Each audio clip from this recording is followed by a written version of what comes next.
অতীতের কথাগুলো পুরনো স্মৃতিগুলো মনে মনে রাইখো, তুমি তো ভালা না ইন্ডিয়াতে থাইকো। ফুল দিলেই উনি হালাল হয়ে যাবে না। উনি সারা জীবন বলছে ফুল দেওয়া বেদাত, ফুল দেওয়া হারাম। গত 54 বছর ধরে বাংলা ভাষার এই দিনটিকে প্রত্যাখ্যান করেছে শিরক বলে। আপনারা দেখেছেন পত্রপত্রিকা কিন্তু এসছে, তারা বলেছে শিরক। 21শে ফেব্রুয়ারি ঘিরে প্রতি বছর বাংলাদেশ ইসলামী ছাত্র শিবিরের আলাদা কর্মসূচি থাকলেও নীরব ছিল বাংলাদেশ জামাত ইসলামী। তবে এবার প্রথমবারের মতো শহীদ মিনারে শ্রদ্ধা নিবেদন করেন জামাতের আমির ডক্টর শফিকুর রহমান। মানুষ কিন্তু এগিয়ে যাচ্ছে। কিন্তু গতকালকে একটি সুন্দর দৃশ্য দেখলাম, মাননীয় প্রতিমন্ত্রী জামাত শহীদ মিনারে পুষ্প অর্পণ করতে গিয়েছে। দেখুন, আগামীর বাংলাদেশ, যেটা আমাদের প্রিয় নেতা আমাদের প্রধানমন্ত্রী জনাব তারেক রহমান, তিনি আগামীর বাংলাদেশকে করতে চান। রাষ্ট্রপতি, প্রধানমন্ত্রী, মন্ত্রিপরিষদ, প্রধানমন্ত্রী পরিবার, এই পর্বগুলো শেষ হবার পর বিরোধী দল যখন আসলো, যখন পুষ্পস্তবক নিয়ে এগোচ্ছিল, আমি খুবই বিস্ময়ের সঙ্গে লক্ষ্য করছিলাম যে এইরকম ঘটনা বাংলাদেশের জীবনে কখনো জামাত ইসলাম দলগতভাবে করেনি বা সংসদের বিরোধী দল হিসেবে করেনি। আসসালামু আলাইকুম দর্শক, নতুন একটা ভিডিওতে আপনাদের সবাইকে স্বাগত। আজকে কিছু গুরুত্বপূর্ণ এবং চাঞ্চল্যকর তথ্য আপনাদের মাঝে নিয়ে আসলাম। অবশ্যই ভিডিওটা প্রথম থেকে শেষ পর্যন্ত দেখবেন। ইতিমধ্যে ভিডিওর কিছু অংশ আপনারা দেখছেন, অবশ্যই বাকি অংশগুলো দেখে যাবেন। প্রতিনিয়ত এরকম আপডেট পেতে আমাদের ফেসবুক পেজ এবং ইউটিউব চ্যানেলকে ফলো করতে পারেন। তো কথা না বাড়িয়ে চলুন আমরা মূল আলোচনায় ঢুকে পড়ি। এবার কিন্তু শহীদ মিনারকে ঘিরে একটি ঐতিহাসিক ঘটনা ঘটলো, ব্যতিক্রমী ঘটনা ঘটলো।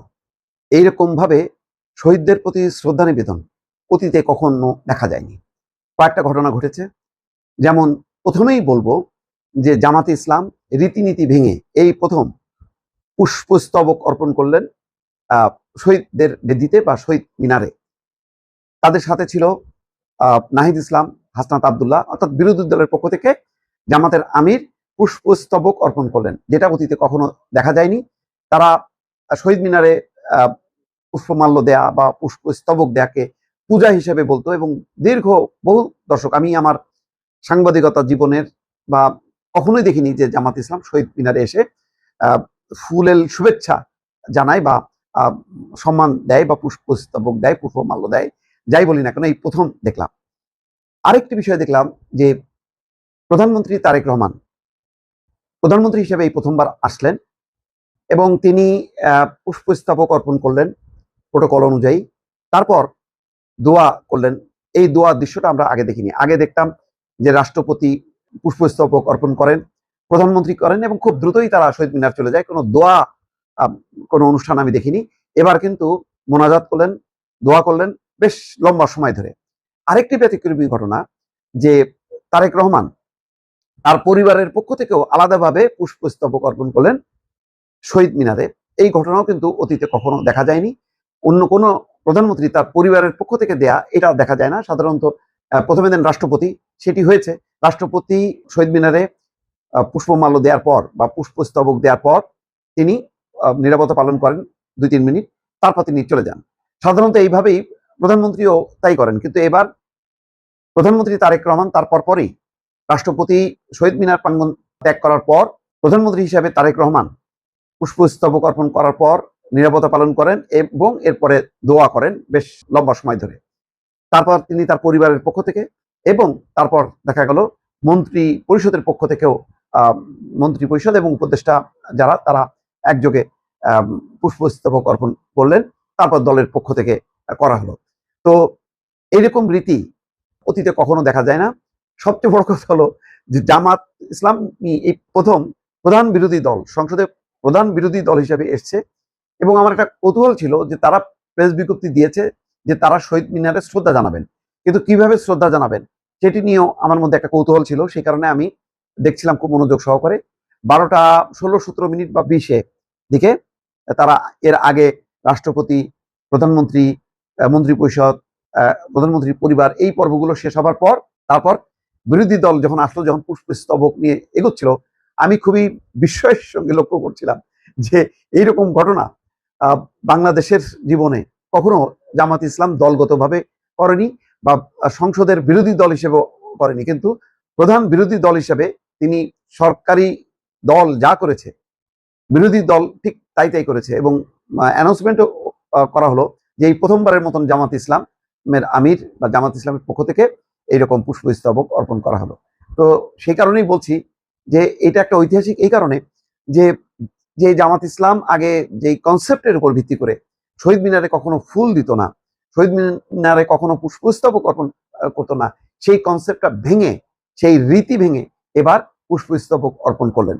এটা গণতন্ত্রের জন্য, সংস্কৃতির জন্য বা চিরচারিত যেই বাঙালি কালচার, বাংলাদেশি কালচার যাই বলি না কেন, শহীদ মিনারের যে রীতি, সেই রীতিকে শ্রদ্ধা করলেন, সেই রীতিকে মান্য করলেন।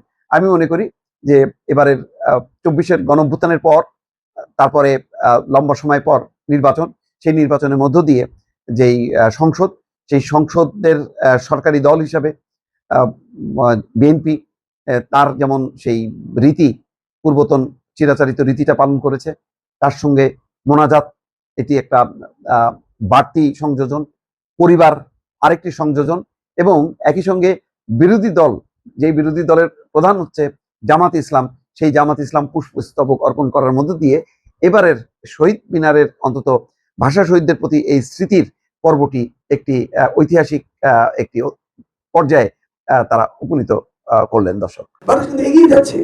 এই তো গতকালকে একটি সুন্দর দৃশ্য দেখলাম, মাননীয় প্রতিমন্ত্রী জামাত শহীদ মিনারে পুষ্প অর্পণ করতে গিয়েছে। দেখুন, আগামীর বাংলাদেশ, যেটা আমাদের প্রিয় নেতা, আমাদের প্রধানমন্ত্রী জনাব তারেক রহমান, তিনি আগামীর বাংলাদেশকে করতে চান। দেখুন, আজকে আগামীর বাংলাদেশে আমরা কি দেখতে পেয়েছি? জামাত ও শহীদ মিনারে যাচ্ছে পুষ্পস্তবক দিতে। রিব্র্যান্ডিং, তার নিজেকে নতুন ভাবে আনার চেষ্টা করছে। It's completely rebranding. জামাত তো বিশ্বাস করে না শহীদ মিনারে যাওয়া, কিন্তু তারা যাওয়া শুরু করেছে। Let's start the same rebranding.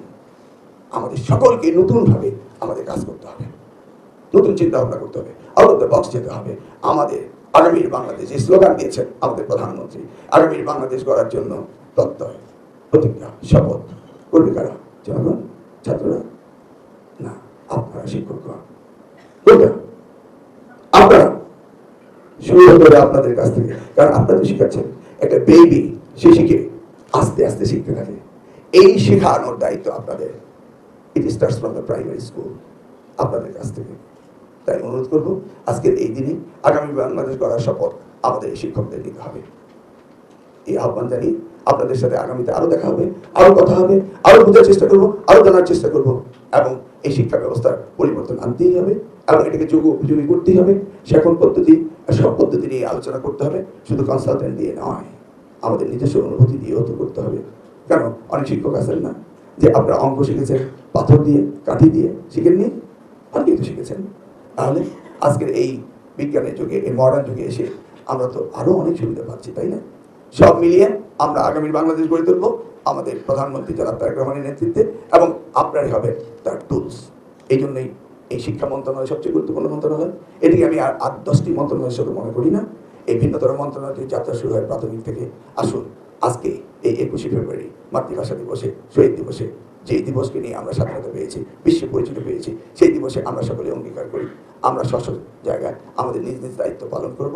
সবকিছু ঊর্ধ্বে উঠে আমরা আমাদের সন্তানকে ভালোবাসবো, ভবিষ্যৎ প্রজন্মের বাংলাদেশ গড়ে তুলবো। সম্পূর্ণ ভিডিওটা দেখার জন্য আপনাদেরকে অসংখ্য ধন্যবাদ। অবশ্যই এই ভিডিওটি বন্ধুদের মাঝে শেয়ার করে দেবেন।